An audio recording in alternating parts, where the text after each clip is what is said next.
નમસ્કાર, હું દીપલ. આપ જોઈ રહ્યા છો ગાંધીનગરની સૌપ્રથમ web news channel live Gandhinagar. તો આવો નિહાળીએ આજનું જીવતું ધબકતું ગાંધીનગર લાઈવ ગાંધીનગરની નજરે. આજના સ્પર્ધાત્મક યુગમાં યુવાનો નાની નાની બાબતોમાં ગૂંચવાયેલા અને મૂંઝવણ અનુભવ કરતા જોવા મળતા હોય છે. તેમની મહત્વાકાંક્ષાઓ અનંત પરંતુ જીવનધૈર્યની અભિલાષા શૂન્ય જોવા મળે છે.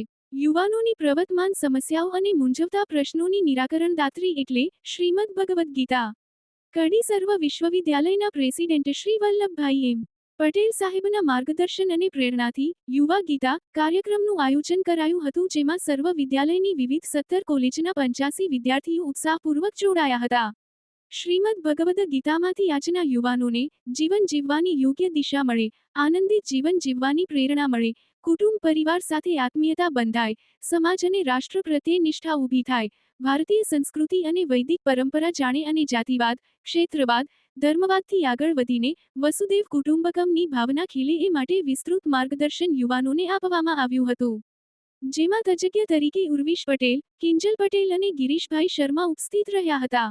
યુવા ગીતા કાર્યક્રમમાં મહાભારતના વિવિધ દ્રષ્ટાંતો, દૃશ્યોના ઉલ્લેખ સાથે વિડીયો પ્રેઝન્ટેશનના માધ્યમથી વિદ્યાર્થીઓને રસ પડે તે રીતે પીરસવાનો પ્રયાસ કરાયો હતો. આજરોજ મોટી 66 જૂથ નાઈ સમાજ દ્વારા આયોજિત 31મા સમૂહ લગ્નોત્સવના ભવ્ય આયોજનમાં મેયર શ્રી મીરાબેન પટેલે હાજરી આપી. જેમાં માનનીય રાજ્યસભાના સાંસદ શ્રી નરહરી અમીન સાહેબ વિશેષ ઉપસ્થિતિ રહ્યા હતા. આ અવસરે મેયરશ્રીએ શરણાઈઓના સૂર અને હર્ષોલ્લાસ વચ્ચે પ્રભુતામાં પગલાં માંડવા જઈ રહેલા નવદંપતીઓ શુભેચ્છાઓ પાઠવી તેમજ સમગ્ર સમાજને એકતાના સૂત્રમાં બાંધતા આ પ્રેરક અને સુંદર આયોજન બદલ સૌ આયોજકોને ખૂબ ખૂબ અભિનંદન પાઠવ્યા હતા. આજરોજ ચલ મન વૃંદાવન કાર્યક્રમનો શુભારંભ દ્વારકા શારદાપીઠના શંકરાચાર્ય સ્વામી શ્રી સદાનંદ સરસ્વતીજીએ ગિફ્ટ સિટી ખાતે કર્યો. આ પ્રસંગે મેયર શ્રી મીરાબેન પટેલે અવસરે પૂજ્ય સ્વામીશ્રીના આશીર્વાદ પ્રાપ્ત કર્યા. ચલ મન વૃંદાવન એક ગતિશીલ આધુનિક આધ્યાત્મિક જલસો છે, જ્યાં વૃંદાવનની ભાવના જીવંત થાય છે. જ્યાં ફૂલ હોળી રમાશે, ધૂન અને તાલ આધ્યાત્મિક યાત્રામાં પ્રેમ, સમુદાય અને કરુણાની ઉજવણી કરવામાં આવશે. તો દર્શક મિત્રો, આપે અનુભવ્યો ગાંધીનગરનો ધબકાર.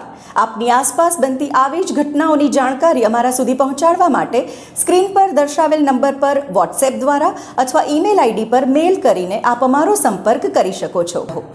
ધન્યવાદ.